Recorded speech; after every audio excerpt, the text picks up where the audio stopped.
Il était une fois un homme qui détestait les chrétiens. Son nom était Saul. Il ne connaissait pas Jésus vraiment, et donc il persécutait les amis de Jésus et le mettait en prison. C'est comme si nous étions en France et la police décidait de ramener en prison tous les chrétiens. Toi, moi, tes parents, t'imagines comment cela serait terrible? Eh bien, c'est ce qu'il faisait Saul.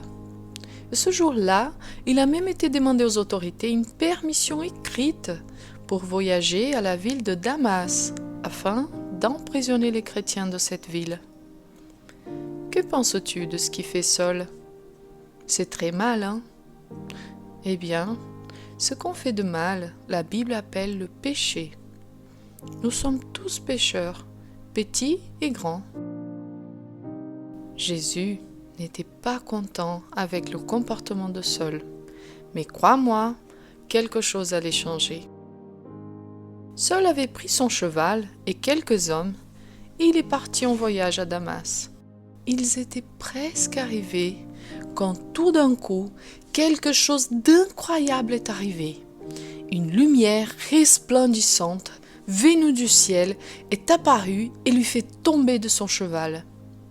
Saul et ses compagnons étaient effrayés, et Saul a entendu une voix qui disait « Saul, Saul, pourquoi tu me persécutes ?»« Qui es-tu » demanda Saul.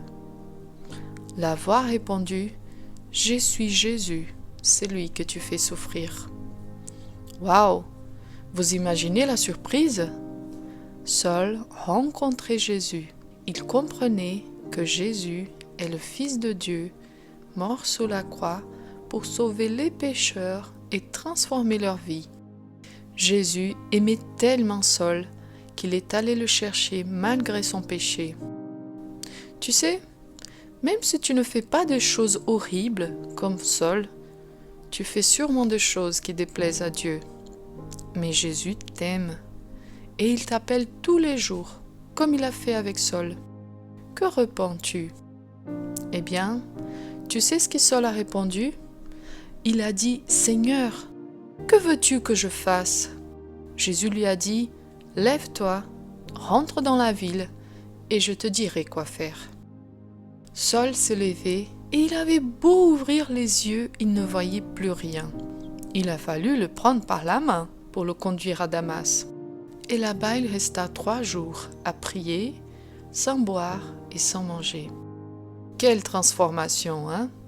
Saul, qui avant persécuté les chrétiens, est maintenant en train de prier. Eh oui, après une rencontre avec Jésus, nos vies sont transformées. Est-ce que toi, tu as déjà eu une rencontre avec Jésus? Et qu'est-ce qui a changé dans ta vie? Mais notre histoire ne s'arrête pas là, car à Damas vivait un ami de Jésus qui s'appelait Ananias. Jésus lui est apparu dans une vision et lui a demandé de retrouver Saul. Ananias avait peur, car il a entendu parler de Saul et de comment il cherchait la mort des chrétiens. Mais Jésus lui a dit que Saul avait été choisi pour parler de l'amour de Dieu à plusieurs personnes. Est-ce que t'es déjà arrivé d'avoir un mauvais avis d'une personne sans la connaître vraiment? Type « il est trop nul »,« ah, il se trompe toujours »,« il ne sait rien faire »,« il n'a pas l'air très gentil ce garçon ». Eh bien moi, ça m'est arrivé. Aïe aïe aïe. Toi qui connais Jésus, tu peux prier pour tes collègues qui sont méchants à l'école. Tu peux les aider, tu peux leur parler de Jésus. Et tu dois vraiment croire que Jésus peut changer leur cœur. Et c'est comme ça qu'il s'est comporté Ananias. Il a obéi, il est allé retrouver Saul. Il a imposé les mains sur lui et il a prié. Incroyable, hein? Comme des écailles sont tombées de ses yeux et Saul a retrouvé la vue. Il a reçu le Saint-Esprit et il s'est fait baptiser. Saul est devenu chrétien et il a commencé à témoigner à toutes les personnes que Jésus est le Fils de Dieu. Cela a étonné tout le monde. Dieu avait un plan merveilleux pour l'avenir de Saul. Dieu oublie son passé et Saul devient un des plus grands prédicateurs du monde. Quelqu'un de gentil qui fait le bien maintenant. Toi, tu penses peut-être, mais moi je serai jamais un prédicateur comme Saul. Peut-être.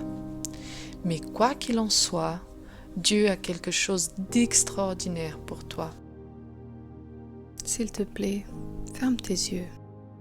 Seigneur, je te demande pardon pour les mauvaises choses que je fais. Seigneur, je te prie pour cet enfant qui ne te connaît pas encore, que tu viennes vivre dans son cœur, qu'il soit ton ami et que sa vie puisse changer, ainsi comme tu as changé la vie de Saul.